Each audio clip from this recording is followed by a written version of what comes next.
William, how did you first become aware of Fred, and how did your association develop?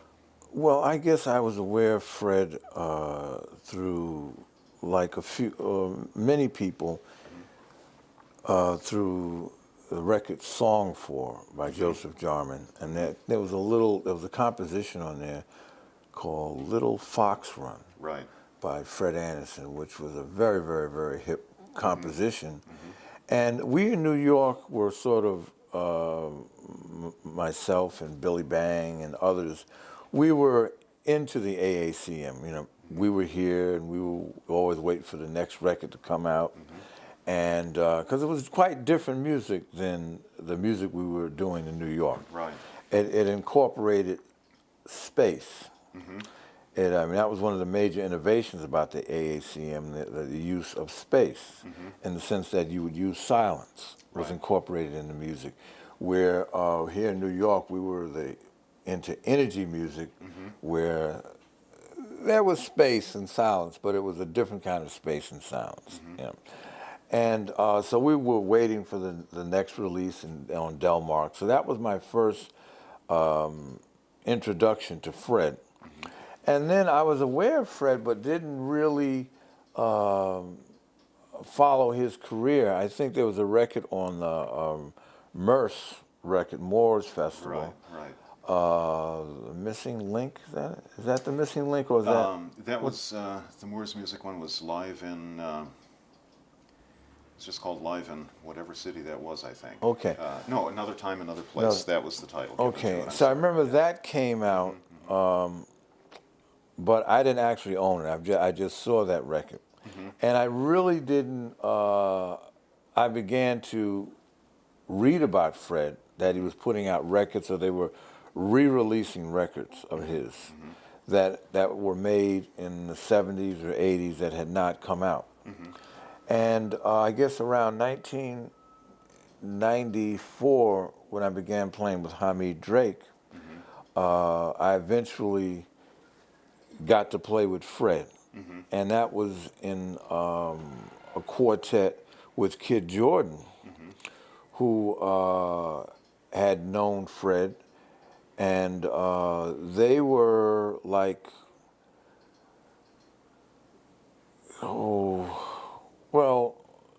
twin horns on a goat, but different, because Kid would bend backwards and Fred would bend down. Right. Okay. And what we call the Fred Anderson crouch. Right. Okay. And once Fred would go into the crouch, it was like, look out. Because because sometimes it's like he would go down and he wouldn't come up for a long time. I mean, you know, and he would just keep, he would just keep building and building and building. And I was raised on one of my favorite musicians, of course, was Coleman Hawkins and Ben Webster, Don Byas. And so the tenor saxophone really meant a lot to me. And the older tenor saxophone players who had that mature, deep, deep sound, that warm sound where what you call one note will do the job. Right. You know, just that low B flat is enough to make such a strong statement that could be enough just for the day. You know, not to mention phrasing, articulation, modulation, how you use the tone, et cetera, et cetera. All those things are just sort of additional joys that you have with musicians like Fred, who comes out of that lineage of tenor saxophone playing. Although Fred is really, his concept is coming from his words out of Charlie Parker. You know, he loves Bird, and he's playing the tenor saxophone. So, and it just clicked. I mean, from the first time we played it, just really clicked. I mean, because that's one of the most important thing for me is a saxophone player that's got a tone, and once you hear that, then you can work and you can go anywhere. Right. You know, and so that's what Fred has, and he's very dedicated to what he does. You know, every day he's there at the Velvet Lounge, hitting it. You know, a certain time of day. I don't know what time he gets there, but he's there every day hitting that saxophone, and it's working. It's working. I mean, it's keeping him fresh, young, and the ideas keep coming. And it shows you that at 76, that you can just be beginning. Is that everything you know is just gets you to a plateau where you may feel like you know nothing, and then you can go from there. It's just infinite, the amount of time you can spend practicing and working on music, and all you learn and all you've reached, there's just so much more you can reach. It never stops, which gives you lots of hope because you can keep going. You can keep going until you, whenever that is, you can't go anymore. You know, I mean, you know, Sam Rivers is 82 and Marshall Allen is 83. Incredible, isn't it? And they keep going. And what keeps them going is the music, and Fred is the same way. You know, Fred is the same way. I mean, he has his regiment and he doesn't go off of it. You know, he knows when he eats, and then he does this, and then he does that, and then he takes care of his business. And if you do that, you just can keep going and going and going, you know. But the main thing, I think, is the music. And he's really been dedicated to the music, to his family, and to keeping the club going, to being a reservoir for where younger musicians can come and learn and just listen. I mean, I'm sure you can learn a lot just listening to Fred practice. You know, just in the room of him playing his patterns. You know, his patterns, and then you say, you know, Fred's just playing those patterns, but every time they sound different. And next thing you know, you're into a different place. And as I mentioned before, you know, we did this concert in January in Paris, and it's like, wow, it just went to, I mean, that was living proof that it can just go into a whole nother world, even though you think you've gone everywhere and you don't know where it's going to go, or like, you know, what's going to happen, and then all of a sudden it just went, it's like took off in space and just went someplace else. Wow. Yeah. You know, it's great. Hopefully that was recorded and will come out. one of I these think days. it was. Okay, great. Yeah, and see, what happens also is when you start getting involved playing music, you tend to buy, you see, when you're first studying, you buy a lot of records. And then there are periods where, like, I didn't buy any records for 10 years because, Is that right? Yeah. you know, because you just don't have time. You're just, you know, you're just not, you know, you're just playing all the time.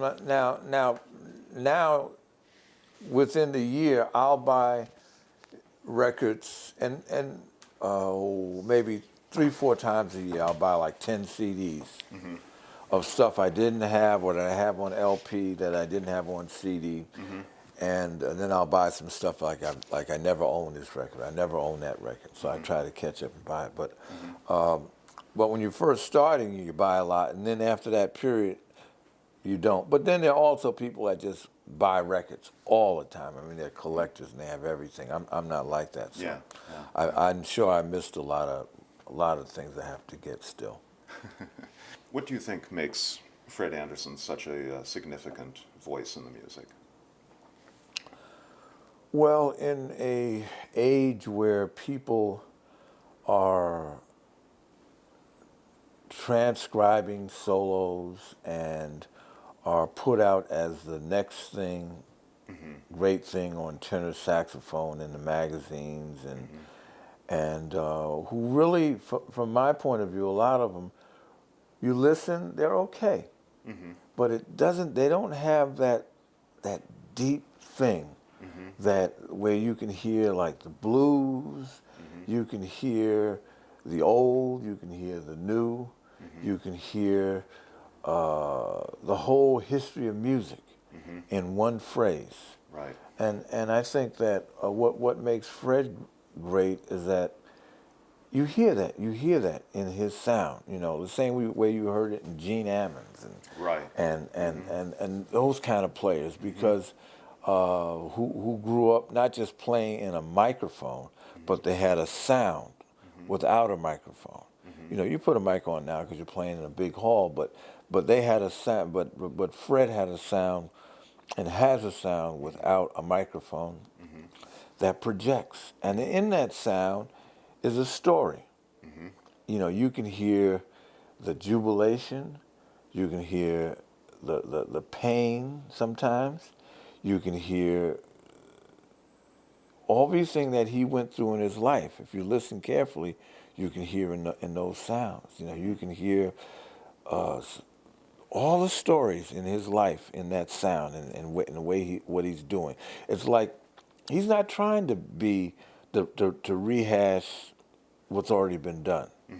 He's playing a very personal music. He's not trying to do body and soul. He's not trying to do all the things you are. Again, he's doing Fred Anderson. Right. And if he doesn't do Fred Anderson, who will? And he's been able to use, as I think everyone has their own musical DNA, and he's tapped into it and found his own sound, his own way. The minute you put on a CD, that's Fred. Yeah, that's Fred. And you can put on a Sonny Rollins, you can put on Charlie Parker, you can put on Coleman Hawkins, and you can put on Fred. And you say, that's Fred, that's Coleman, that's Ben Webster. And I think that's a very important quality, to have your individual sound, and also to be able to have a gift of commitment to the music and to life, and really know that it's important, and that sort of each sound you make can possibly heal or uplift somebody. Whether you say that consciously, that's what happens when you hear Fred Anderson, and that's what music is about. So he really stands out as a very rich and deep musical personality, and as a human being, he's just right to the point. He does what he has to do. He listens, and he's also right up there, politically and spiritually with the best minds and voices we've had in the 21st century. Hamid Drake has played with Fred longer than any other musician that Fred has played with, and you began an association with Hamid in 1994, playing, and it seems like from the moment you guys got together, it's like you were musically made for each other. There's just like, with you two, there's like this automatic communication and swing and everything. Do you feel like you have that same kind of communication with Fred Anderson? Oh yes, I mean, particularly when we actually did a trio tour, which ended up with the production of the record Blue Winter, because I've always liked the idea of, as I studied bass with Wilbur Ware and with Milt Hinton, and even though I've been like labeled avant-garde, I always thought that simplicity that you have with Coleman Hawkins, or the rhythmical dances of Wilbur Ware, were really the place that I really wanted to make a contribution. And with Fred, he never goes so much in the upper register of his horn. He's from the bottom to the top, but he's not a screamer. Right. And there's lots of information there that he's using, you know, just from the bottom to the top, without resorting to to that language of traditional avant-garde language of upper register playing. Yeah. And I've always loved that idea, you know, because it's really coming out of the tradition without copying the tradition, which is a very important point, to come out of the tradition but not copy it, and to do it your way. So when you get underneath what Fred's doing, it really gives you a lot of material to play off, and you can support him plus do your own thing. And I think the Blue Winter and that material we did was just the beginning of possible more trio things we could do, which could really get into what area of the music that we're dealing with. And but Fred gives you a lot of stuff to play off of. Lots of stuff to play off of.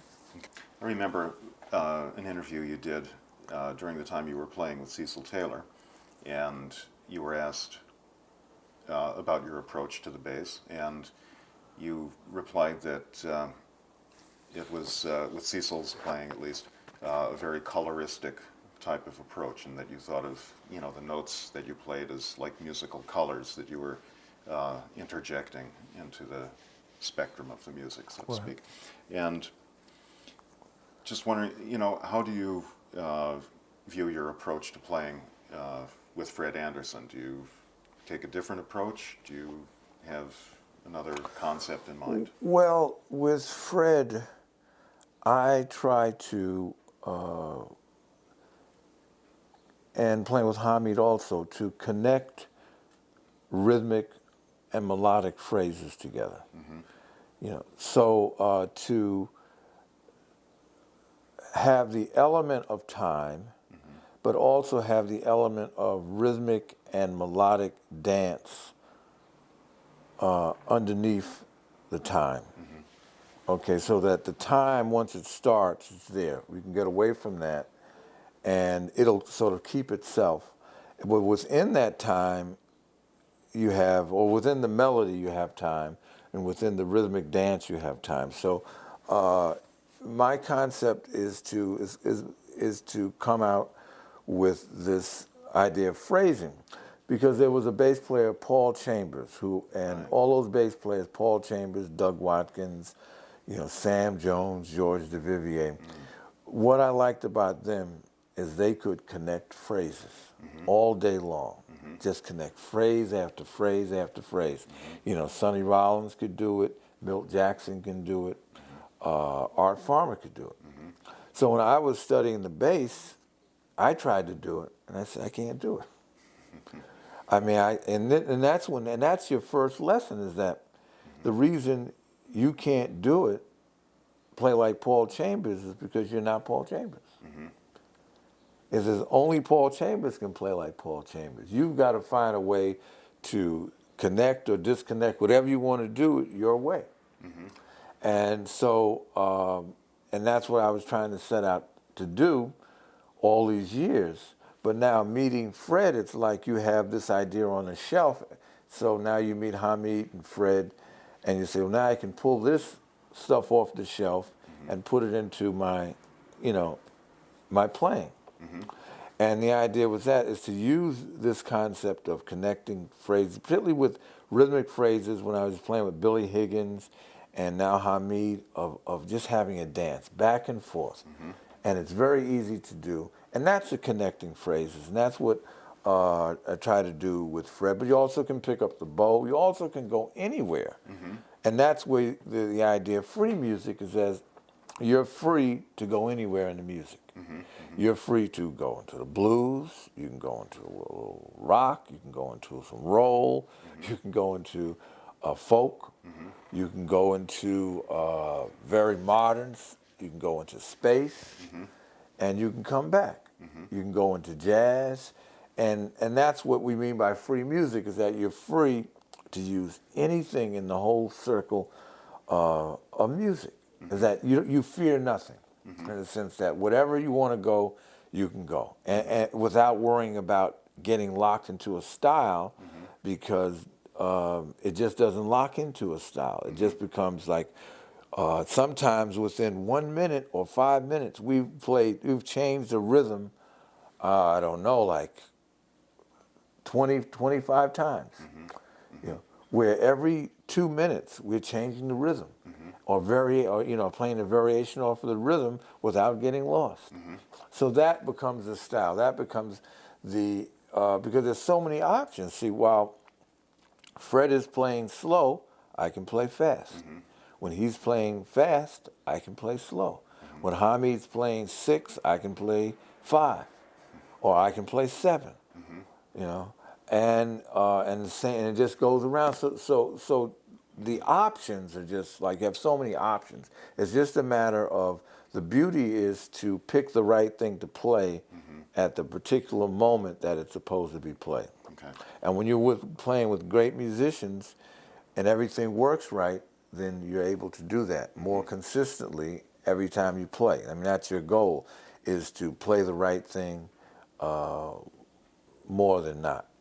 And that's when the music works. Okay. I'm going to ask you to kind of be a forecaster here, if you can think in the future, in the history of jazz. How do you think Fred Anderson will be seen? Well, if I have anything to do with it, Okay. you know, Right. I would like to put Fred Anderson right up there with the top musicians and tenor players in the history of music. I think that, unfortunately, what's going on is that if you look at all the records that he's done, if they were for major record labels, it's like we could get a much better chance of getting the due. But because they're always with small labels, and that distribution is limited, and then you also get boxed into like only college airplay, WBGO and these stations, they don't want to play the music, and the public stations don't want to play the music. So we're all sort of under that heading that we all could have done better if we were with more or less major labels who really believed in us. And I don't know who's going to write the history, but again, I think if the people who play with Fred have anything to do with writing the history, I think Fred should be mentioned and would be mentioned. Now, those who are actually going to write the history, I hope they do wake up to Fred Anderson one day, and it would be nice to wake up to him like soon. Right. I agree totally. And just lastly, what do you think are Fred Anderson's greatest contributions to the music?